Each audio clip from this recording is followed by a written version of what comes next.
Can Trump really stop the war in Ukraine? This is what we're gonna talk about today.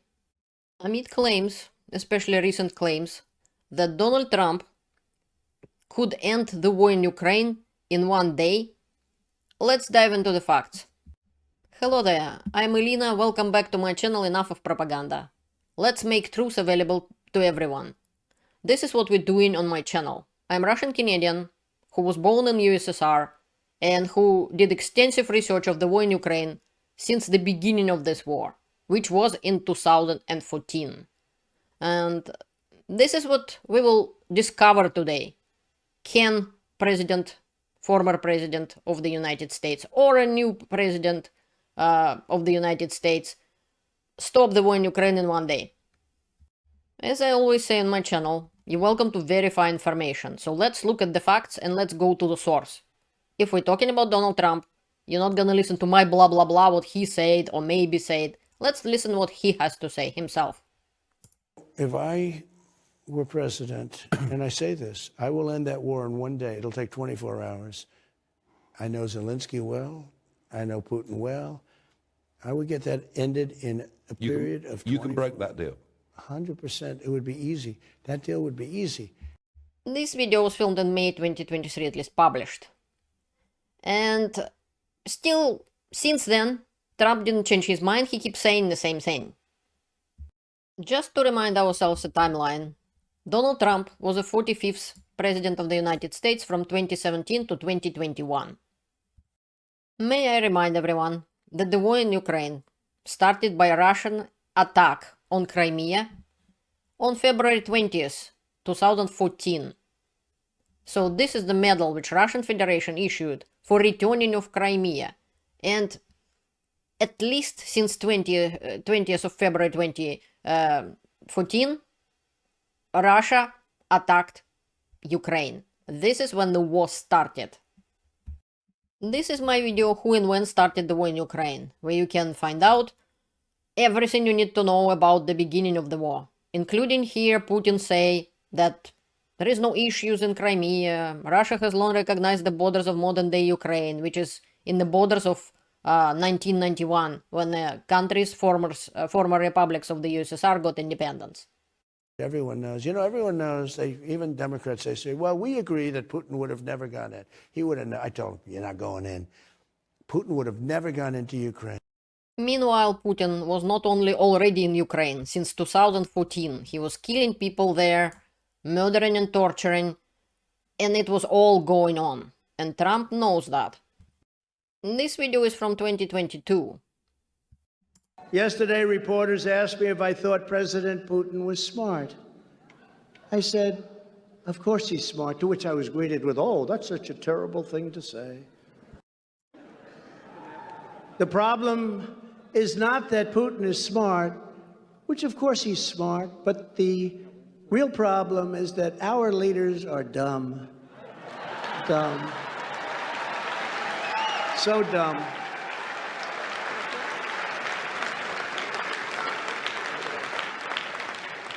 And they so far allowed him to get away with this travesty and assault on humanity. That's what it is. This is an assault on humanity. So sad. I don't see why people have such a short memory. Let's talk about Kerch Strait incident, which I mentioned to you in my previous videos. It was an international incident that occurred on 25th of November 2018 in Kerch Strait, during which the Russian Federal Security Service FSB Coast Guard fired upon and captured 3 Ukrainian Navy vessels after they attempted to transit from the Black Sea into the Sea of Azov through the strait on their way to the port of Mariupol. It was the first time that Russian forces has openly engaged Ukrainian forces during the Russo-Ukrainian war. This sentence is very important.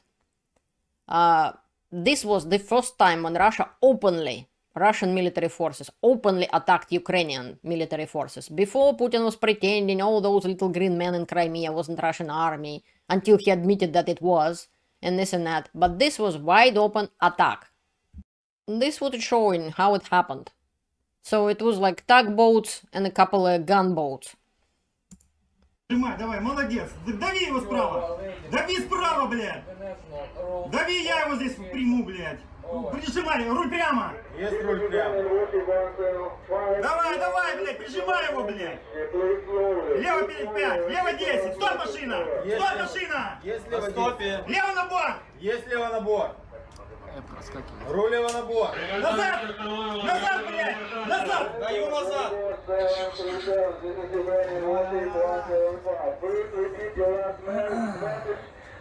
Давай, блядь! Давай, блядь, держаться всем, блядь, сука, блядь! Лево на борт!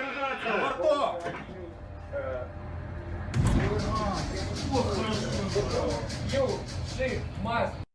This was exact attack, and you could hear Russian speaking. I understand Russian.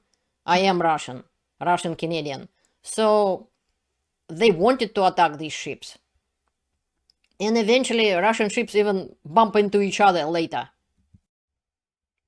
This is Ukraine, this is Crimea, and this is where the Kerch Strait bridge, which illegal construction, which after Russia illegally annexed Crimea, they built the bridge between Kerch and Russia. And at the time, Ukrainian forces were still in Mariupol, Berdyansk, and so on. So there were several agreements between two countries how they're gonna go through Kerch Bridge, but this is illegal annexation, and it cannot be considered Russian territorial waters or anything of that kind.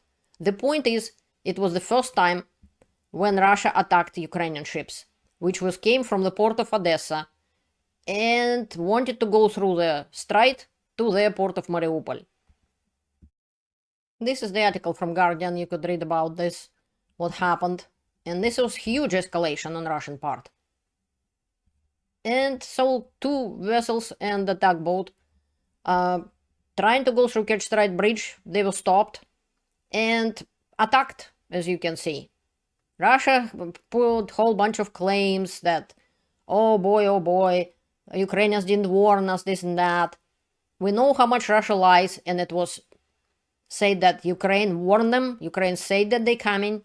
This was the brutal attack. Eventually, even Russia used cargo ship to block the one span where the big ships could come through to stop Ukrainians from moving forward. Eventually, Ukrainian ships turn around and try to go back to Odessa. And during that time, Russians followed them and fired upon them. This is a big investigation done by Bellingcat. You're welcome to read it with all the facts and the same video I showed you, where they were attacking, where the shots were fired, in what waters they were. They were in international waters even. These are the shots Russian fired on Ukrainian vessels when they were leaving. According to investigation, the shooting on that ship Berdyansk, this larger hit especially confirms that Russian forces were not shooting to disable the vessel, but rather to harm the crew. So, as a summary, from this information, several things are made clear. Firstly, based on geolocated video footage, Ukrainian ships did enter Russian claimed territorial waters. Again, Russian claimed. They are not Russian territorial waters. Both that of Crimea and mainland Russia. In the mainland Russia, that would be Russian territorial waters, I add from myself. And Ukraine argues that was legally permissible due to the 2003 agreement between the two countries. And secondly, we can say that Ukrainian tug Yani Kapo was intentionally rammed at least 4 times over a period of at least an hour. Thirdly, based on information provided by the Russian FSB, which appears to incriminate themselves, the shooting of the Berdyansk most likely took place in international waters. In the end, the arrested Ukrainian ships were stored in Kerch, in Russian port. Russia has arrested not only ships, but the crewmen and so on. And Russian Coast Guard vessels, backed by warplanes and helicopters, rammed and then fired on the ships, injuring 6 Ukrainian soldiers before detaining the vessels and their crew. And courts in Crimea have ordered the 23 Ukrainian crewmen to be held for 2 months pending trial. And after that, there was almost a whole year charged and imprisoned in Russia before they were released, eventually into Ukraine. So during Trump's presidency, Russia openly attacked Russian forces, military forces openly attacked Ukrainian forces. And what Trump did? He said nothing.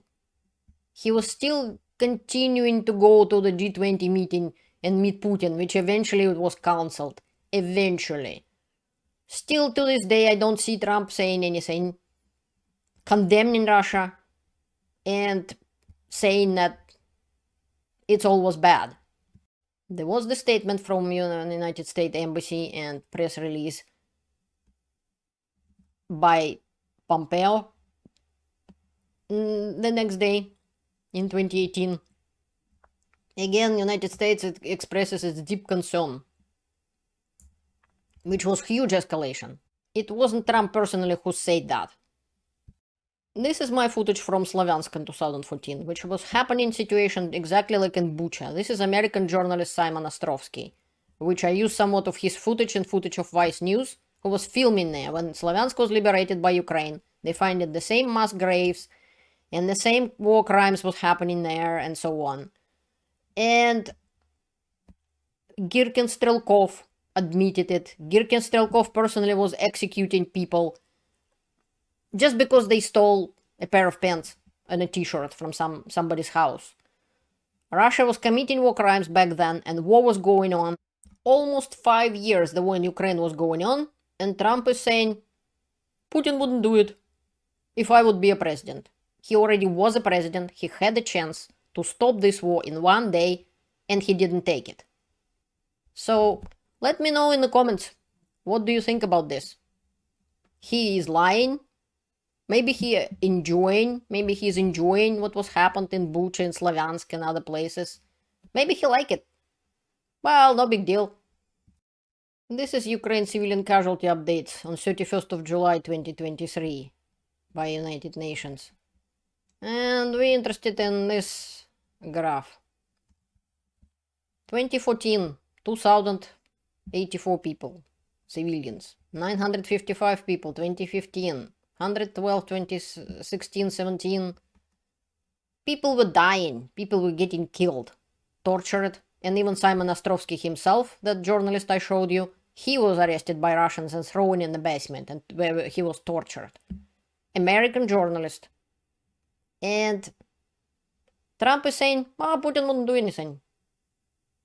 So, truth to be told, Obama and Biden at the time, who was advisor of Obama at the time in Ukraine, Biden personally visited Ukraine, they didn't do much either. Yeah, sanctions was imposed, but again, neither Mr. Obama nor Mr. Biden claims that they can stop the war in Ukraine in one day. United States will stop providing aid for Ukraine for 6 months, and yet Ukraine will still keep fighting. Why? Because Ukrainians doesn't want to die. So I have a question, why Trump didn't stop the war when he could, when he was a president and has all the power, and he definitely considered himself much smarter than everybody else right now, who is in power right now. Why didn't he? Learn the truth and stay informed. And the flowers behind me, it's for my Canadian viewers. We are having Canada Day approaching, and this is the only day when Canadians being patriotic, and this is how it's supposed to be, the only day a year. Well, hopefully every one of us will have happy and fun Canada Day very soon. Thank you for watching, and have a great day.